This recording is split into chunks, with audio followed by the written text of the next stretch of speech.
Alright guys, welcome back to the Summer and Fall Deathmatch special for 2022 Age of Empires 3.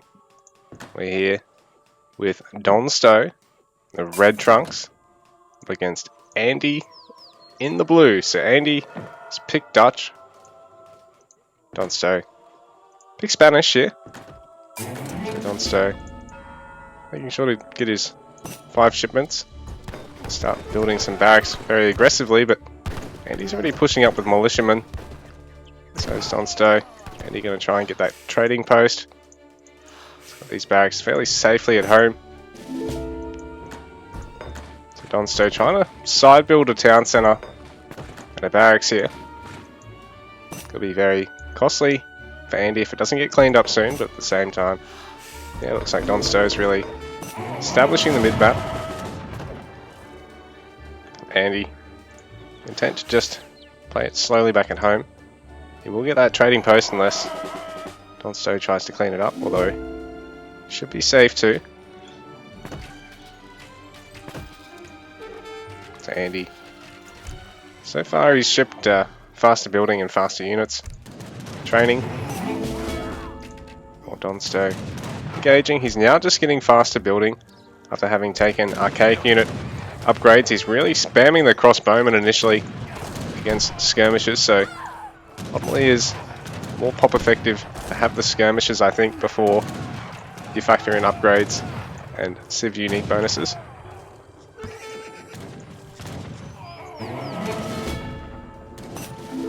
The pike's really just there to deny any sort of hard cavalry switch here from Andy, who's really just looking to add culverins for the minute and push out with his skirms. Looks like Don Stowe's able to clean up that trading post now. But there's already been a bunch of Apache cavalry spammed by Andy, and because Don Stowe's been playing really aggressive with his buildings, he's actually really light on for structures at home. He does have 200 pop cap already, but he will lose a lot of villagers to this raid while he's looking to push through. And it's nice to see him already fielding howitzers, but there is culverins here already from Andy to defend, so he should be able to cost effectively trade against the siege. Now he's adding a bunch of hussar, and most of the pikes have already been wiped out trying to fight the skirmishers, so Andy delaying on the cavalry switch, and it's really paying a dividend. But Don Stowe has added some lancers of his own, so these guys will at least be able to tank. The crossbows can get their shots off, but now there's some riders out in the field for Andy, so he's really able to keep pushing. And while this has been going on back at home, Don Stowe's really been sieged here. He's got this town centre still producing villages, but they're getting all picked off, and now Andy can look and see what other raiding opportunities he's got. He's already found that distant town centre there and started cleaning up some vills, but Don Stowe going to try and take out some banks or even the factory if he can, but Andy has actually still got it as a wagon, so he's on the run for it at the moment. Just be careful to not lose this. I don't think Don Stowe's seen it just yet, so Andy even going to run it out the other side of the wall to be safe for the minute. Oh, but Don Stowe might be able to catch it. Actually, Don Stowe's really pushing up. He's got a lot of heavy cannon in the mix. There's only the one culverin left. It's really low. This might be a nice decision here from Don Stowe, but does he have enough to keep pushing? He's out of food while this is going on. He's a little bit of gold and wood left in the bank, so he can keep pushing, keep adding siege, but just be careful to not overextend. Try and take out these towers. Andy's really still putting the pressure back on his base. He's going to take out one of these Raxes, keep killing villagers. He's leaving the other town centre alone, but he's keeping a scout on it with the envoy. But Don Stowe pushing forward. He's going to ship lancers now, so he's shipped a bunch of cavalry and siege in the midst of all this. It's been nice because it's meant he hasn't really had to dump all the wood and the gold into his food. But he's really struggling to stay max now, but so is Andy. But Andy, being Dutch, really struggling for gold. So he's added one of his factories. He's actually a little bit slow with his shipments here. He's still got a couple on the bank. Here we go. He's actually going to go for some Carib allies. This has been nice at picking off all this infantry. Although there's plenty of siege now for Don Stowe. But Don Stowe's going to probably lose this expansion town center over here. But Andi possibly going to lose his factory. So he's really shoving quite well. And he can still capture this Apache settlement, keeping the pressure on Don Stowe's base. I don't know if he's got enough from here. He probably needs to invest some of that wood into some gold to try and turn this around. Don Stowe can probably really start to stabilize as long as he cleans up these Apache cavalry and gets his own factories and some more production back out at home. So Don Stowe maxed out once again, and he's actually really spent all of his gold. So there's plenty of food and wood in the bank, but Andi now, huge massive units shipping tulip speculation, so be able to get a lot more gold out of his banks. He probably needs to try and get the Hussar onto all the siege. So the Apache cavalry have come back home. He's done so. Sent some pikemen, try and clean them up. Andy's just going to keep trying to kite.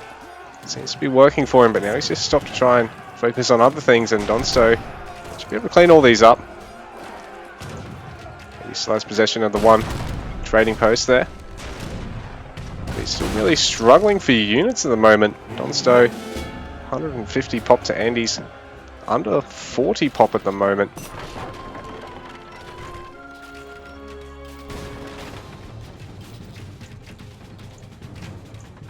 How can Andi come back from this?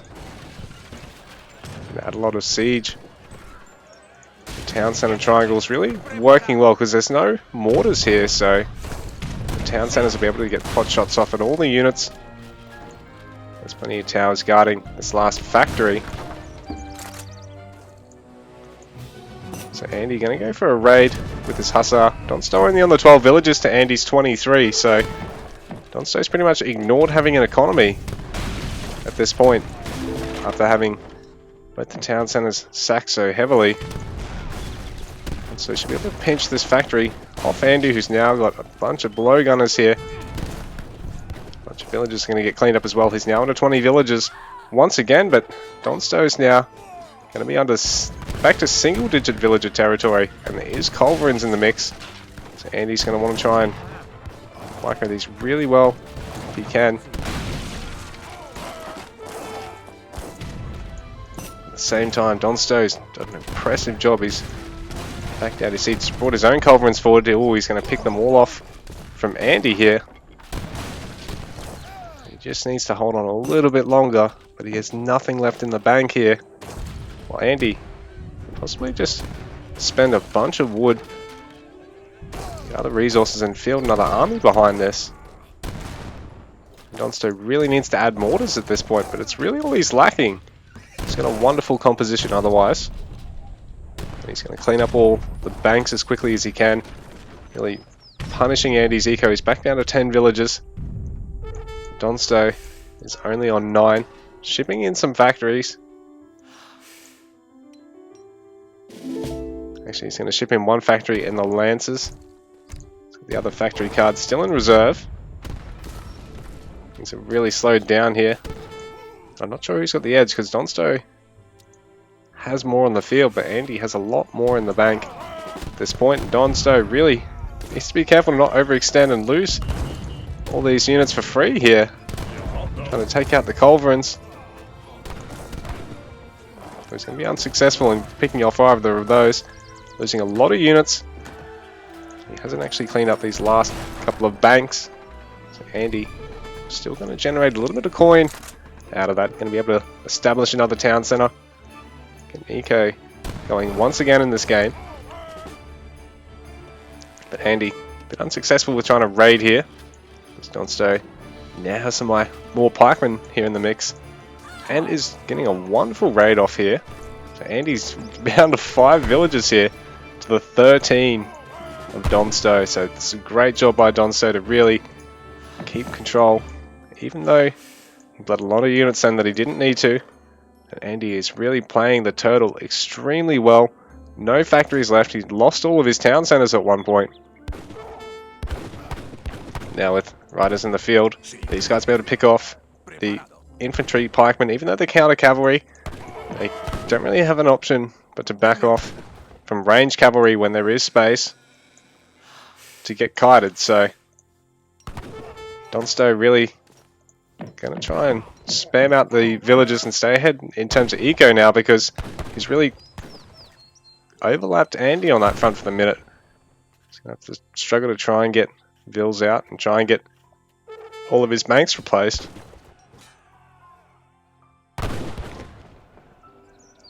So Don Stowe trying to stop Andi from kiting him too well here, because he does have some muskets and a dragoon in the mix as well. Oh, but that one rider might be able to get off a kill or two. So Andi has really been doing well in the multitasking, but this might let him down here, losing that one. Might lose another hussar over here, but Don Stowe is backing off in the meantime because he wants to be careful himself. He hasn't repaired that town centre just yet. Now Andi does have some siege on the field and the heavy horse guns. Andi back up to nearly 10 villages. Don Stowe back up to over 20. Looks like Andi might be able to start working away at Don Stowe's factory here, so that could be a big loss in terms of his coin income. Andi doesn't really want to overextend and lose everything though, because it could be the end of him here. He does still have that nice wood bank at the moment. He's really struggling for food and gold. A lot of siege for Don Stowe here, but he's careful to not engage with it, even though there's no culverins here for Andi, so I think he probably really should have gone for it. He does have his own culverin, so he should really be able to get off some shots against the heavy horse guns. But I don't know if there's a paving issue or a bit of missed micro there, but he really didn't take the good trade that he was looking for, I think. And now Andi has some culverins of his own in the mix. Ooh, Andi's going to get a lot of value out of this, picking off one of the heavy horse guns. Start trying to snipe another and one of the culverins there. He's going to get a culverin. And now this is really going to hurt Don Stowe. Even though he is slightly ahead in terms of eco, it's not enough to really pay for all the siege this early on. Ooh, one of the cavalry going down there. Culverin is safe for the minute. Don Stowe bleeding a lot in terms of siege to Andi for the minute. Andi's creeping ahead in terms of score once again, up to 17 villages to the 29 of Don Stowe, but now Andi going to be taking a nice fight. It's pretty even in terms of population here, and so military does slightly favour Andi, who's now sniped all of Don Stowe's siege here. Ooh, so it looks like Andi might be really coming out ahead in this fight. If he wins this, he takes the series and moves through to the next round, and Don Stowe has to tap out. GG.